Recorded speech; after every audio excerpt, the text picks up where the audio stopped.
नमस्कार, मैं नंदिनी चौहान और आप देख रहे हैं चैनल 9 न्यूज। अगर आपने हमारा चैनल सब्सक्राइब नहीं किया है तो सब्सक्राइब करने के साथ ही बेल आइकन दबाना नहीं भूलें। खबरों पर जाने से पहले नजर डालेंगे आज की टॉप हेडलाइंस पर।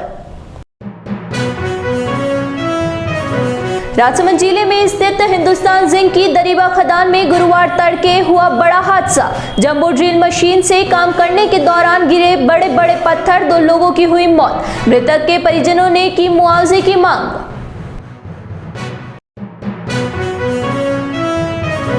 उदयपुर की कानूर थाना पुलिस की कार्यवाही। नाबालिग को नशीला पदार्थ पिलाकर दुष्कर्म का आरोपी गिरफ्तार। पीड़िता घर पर चिट्ठी छोड़कर चली गई थी, जिसे पुलिस ने मंदसौर से किया दस्तयाब।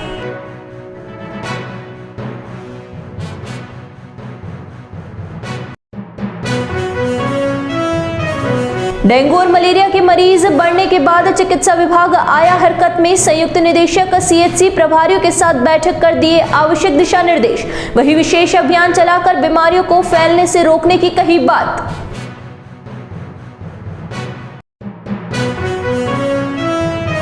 अब खबरें विस्तार से। राजसमंद जिले में स्थित हिंदुस्तान जिंक की दरीबा खदान में गुरुवार तड़के बड़ा हादसा हो गया, जिसमें 2 मजदूरों की मौके पर ही मौत हो गई। मृतकों की पहचान उत्तराखंड निवासी मनीष और राजस्थान के रेलमंगरा गांव निवासी राज बहादुर सिंह के रूप में हुई है। दोनों के शव रात में ही माइंस के बाहर निकाल लिए गए थे। यह घटना रेलमंगरा थाना क्षेत्र में दरीबा खान की सिंदेसर कला माइंस में हुई। नाइट ड्यूटी के दौरान मनीष कुमार और राज बहादुर सिंह रोजाना की तरह खदान में जंबो ड्रिल मशीन से काम कर रहे थे। इस दौरान उनके साथ 9 लोग भी थे, लेकिन तब तक उनके ऊपर बड़े बड़े पत्थर के साथ मलबा गिर गया। इस हादसे में दोनों की मौके पर ही मौत हो गई। हालांकि उनके साथ काम कर रहे अन्य लोग इस हादसे का शिकार होते, पर वे बाल बाल बच गए और उन्होंने तुरंत बाहर जाकर हादसे की सूचना दी। इसके बाद जिंक प्रशासन ने रेलमंगरा थाना पुलिस को घटना की सूचना दी और दोनों शवों को बाहर निकालकर माइंस के क्लिनिक पहुंचाया गया, जहां सुबह घटना का पता चलने पर माइंस में मौजूद मजदूर आक्रोशित हो गए और मुआवजे की मांग को लेकर नारेबाजी करने लगे। वही सूचना मिलने पर गांगास गांव से सैकड़ों ग्रामीण भी सिंदेसर कला माइंस में पहुंच गए। इस पूरे घटनाक्रम में जिंक प्रशासन की ओर से अभी तक कोई खुलासा नहीं किया गया है, जबकि मजदूरों के साथ मृतक के परिजन मुआवजे की मांग पर अड़े हैं। उदयपुर जिले की कानूर थाना पुलिस ने नाबालिग से रेप के आरोपी को गिरफ्तार किया है। पीड़िता ने दुष्कर्म के बाद घर पर ही एक चिट्ठी लिखकर घर छोड़कर चली गई थी, जिसे मंदसौर से दस्तयाब किया गया है। कानूर निवासी एक किशोरी जो कि अपने दादा के साथ रहकर पढ़ाई करती थी, 21 अगस्त को यह स्कूल गई थी, पर स्कूल से फोन आया कि किशोरी स्कूल ही नहीं आई। इस पर परिजन स्कूल पहुंचे तो वहां पर मौजूद नरेंद्र वैष्णव ने बताया कि किशोरी लैब में सो गई थी।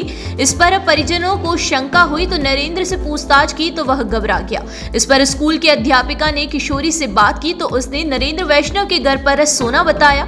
इस पर नरेंद्र से पूछताछ की तो उसने बताया कि किशोरी की तबीयत खराब हो गई थी, जिस कारण से उसकी पत्नी ने उसे दवाई देकर सुला दिया।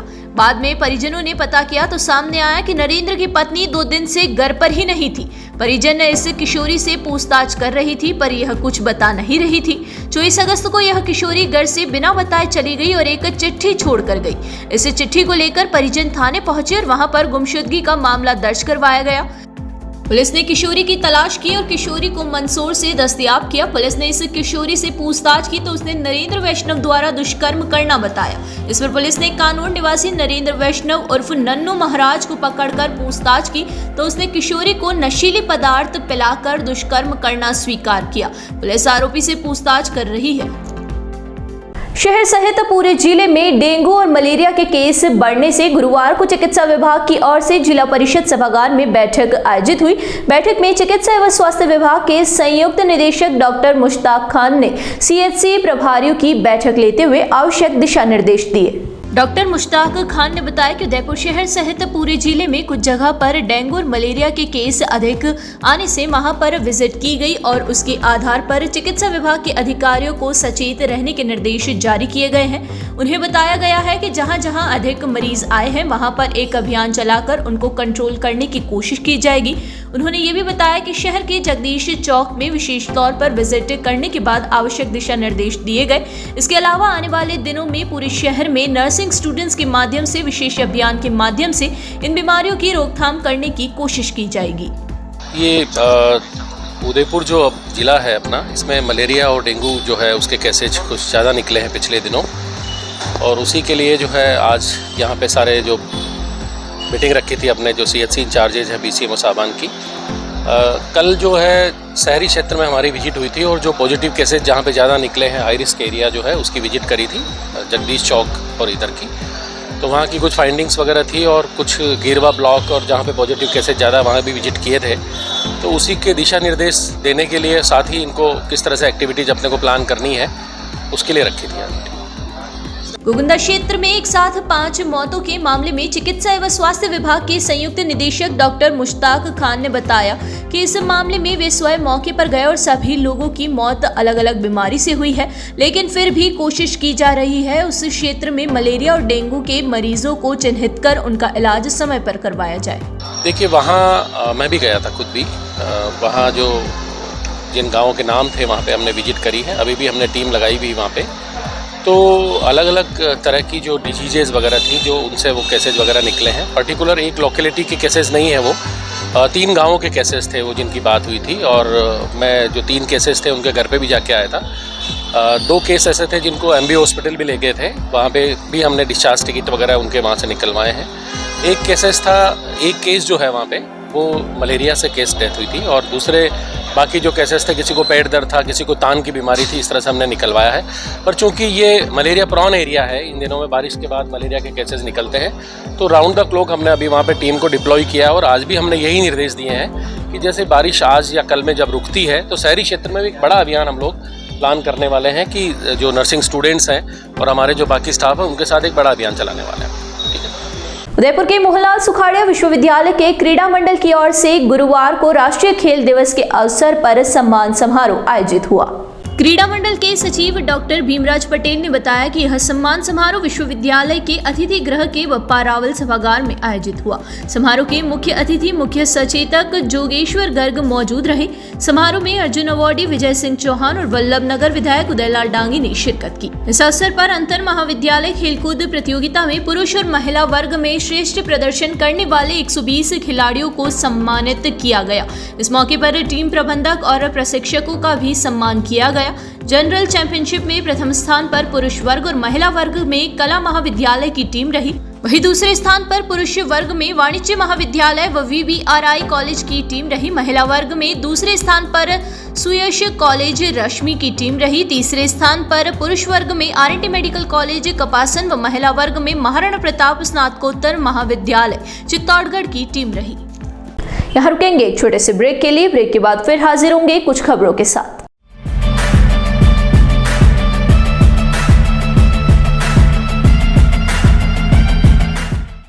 ब्रेक के बाद फिर से आपका स्वागत है। बढ़ेंगे अगली खबरों की ओर। लेक सिटी और आसपास के क्षेत्र में इको टूरिज्म को बढ़ावा देने को लेकर गुरुवार को संभागीय आयुक्त राजेंद्र भट्ट की अध्यक्षता में बैठक आयोजित हुई। संभागीय आयुक्त कार्यालय में हुई बैठक में सज्जनगढ़ अभ्यारण्य, biological park, bird park, Bagdara, crocodile conservation सहित अन्य जगह पर वन्य जीव संरक्षण और पर्यटन को बढ़ावा देने को लेकर आए सुझावों पर मंथन हुआ। बैठक में जिला collector Arvind Kumar Poswal, CCF SRV मूर्ति, सुनील चिंद्री, UDA आयुक्त राहुल जैन, DFO वन्यजीव DK तिवारी, DFO अजय चित्तौड़ा सहित अन्य अधिकारियों ने सुझाव दिए। बैठक में संभागीय आयुक्त ने वन विभाग को विशेष तौर पर इको टूरिज्म बढ़ाने की दिशा में काम करने के निर्देश दिए। भट्ट ने कहा कि इको टूरिज्म बढ़ाने से शहर में आने वाले पर्यटकों की संख्या बढ़ेगी, इससे सभी को लाभ होगा। शहर के जलाशयों में पानी की आवक के साथ ही कुछ जगह पर अवैध रूप से मछलियों को पकड़ने वाला गिरोह फिर से सक्रिय हो गया है। नांदेश्वर चैनल से पानी सिसारमा नदी से होते हुए पिछोला झील में पहुंच रहा है। ऐसे में अब नांदेश्वर चैनल के यहीं पर अवैध रूप से मछलियों को पकड़ा जा रहा है, जबकि इस सीजन में मछलियों के पकड़ने पर पूर्ण पाबंदी होती है। यह समय मछलियों के प्रजनन का समय होता है, इसलिए मछलियों को नहीं पकड़ा जाता है। इसके बावजूद पानी के साथ बहकर आने वाली मछलियों को पकड़ा जा रहा है। अवैध रूप से मछली पकड़ने के दौरान कई तरह के हादसे होने की आशंका बनी रहती है। ऐसे में जिला प्रशासन इन पर नकेल कसे ताकि आने वाले दिनों में किसी तरह का कोई हादसा नहीं हो। शहनाई के मुबारक के स्वर, मेहंदी रची हथेलियां, कल्पना से भी परे जीवंत होने वाले सुनहरे पल, खुशियों और उल्लास की वह मंगल बेला अब ज्यादा दूर नहीं है जब दिव्यांग एवं निर्धन जोड़े पवित्र अग्नि के साथ फेरे लेकर जन्म जन्म के साथी बनेंगे। विवाह स्थान के लिए विशाल पंडाल सज गया है। तैयारी और उत्साह चरम पर है। दुल्हा दुल्हन, दोस्त, रिश्तेदार और देश के विभिन्न राज्यों से धर्मपिता बनने वाले कन्यादानियों के उदयपुर पहुंचने का काम शुरू हो गया है। यह शुभ अवसर आपके अपने ही नारायण सेवा संस्थान द्वारा लियो का गूड़ा बड़ी स्थित सेवा महातीर्थ परिसर में 31 अगस्त व 1 सितंबर को होने वाले 42वें विशाल निःशुल्क दिव्यांग तथा निर्धन सामूहिक विवाह का है। इसमें देश भर में दिव्यांग एवं गरीब परिवारों के 51 जोड़े विवाह सूत्र में बंध गृहस्थ जीवन में प्रवेश करेंगे। नारायण सेवा संस्थान के अध्यक्ष प्रशांत अग्रवाल ने बताया कि समारोह की भव्य और व्यापक तैयारियां पूरी कर ली गई है। विवाह स्थल पर विशाल एवं भव्य डोम बनाया गया है। जोड़ों व उनके परिजनों का संस्थान के वाहनों से यहां पर पहुंचने का सिलसिला शुरू हो चुका है। समारोह में राजस्थान, गुजरात, मध्य प्रदेश, उत्तर प्रदेश, बिहार, उड़ीसा सहित देश के विभिन्न राज्यों से जोड़े एक दूसरे के जीवन साथी बनेंगे। इनमें कई दुल्हा दुल्हन जन्मजात या फिर किसी दुर्घटना की वजह से निसंतानता का दंश झेल रहे हैं, तो कुछ भावी जोड़े ऐसे भी हैं जिनमें एक दिव्यांग है तो साथ ही मांगलिक है। वही शहनाई की धुन और मेहंदी की लालिमा उनके जीवन के सूनेपन को सदा के लिए दूर कर नए रंगों से सरोबार कर देगी। नारायण सेवा संस्थान प्रतिवर्ष की भांति इस वर्ष भी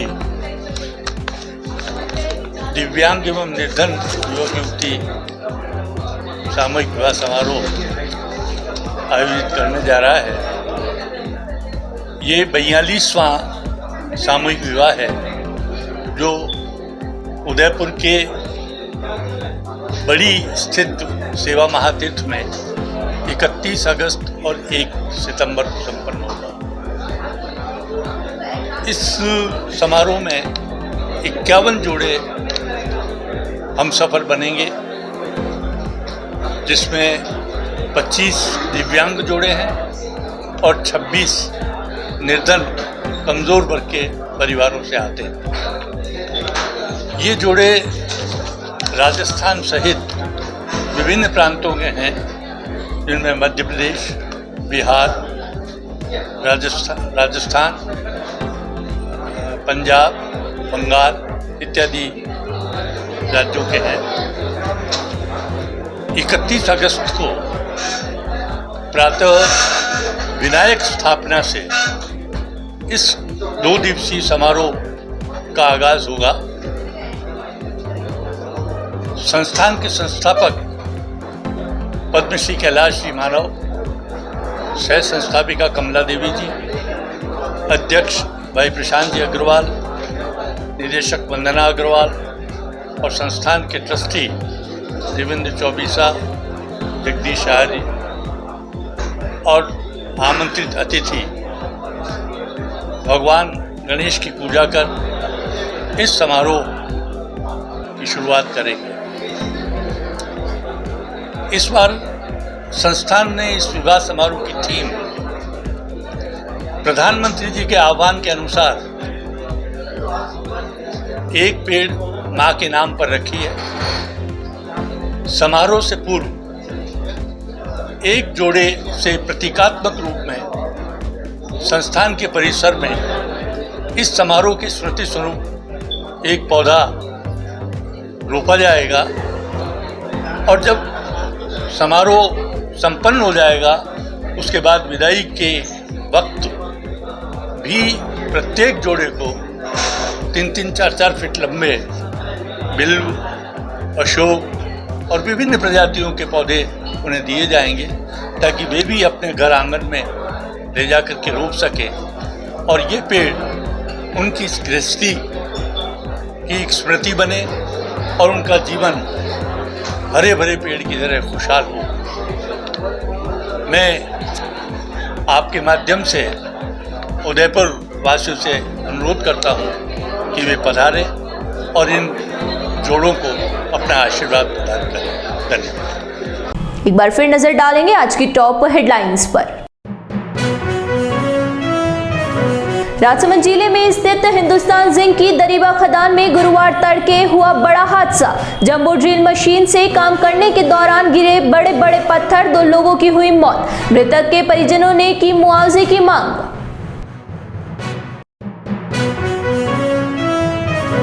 उदयपुर की कानूर थाना पुलिस की कार्यवाही, नाबालिग को नशीला पदार्थ पिलाकर दुष्कर्म का आरोपी गिरफ्तार। पीड़िता घर पर चिट्ठी छोड़कर चली गई थी, जिसे पुलिस ने मंदसौर से किया दस्तयाब।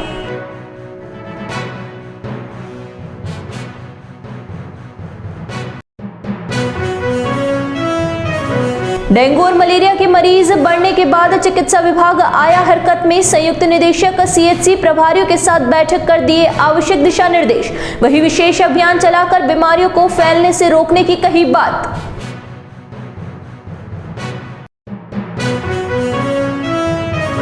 तो दीजिए इजाजत और बने रहिए चैनल 9 न्यूज के साथ। नमस्कार।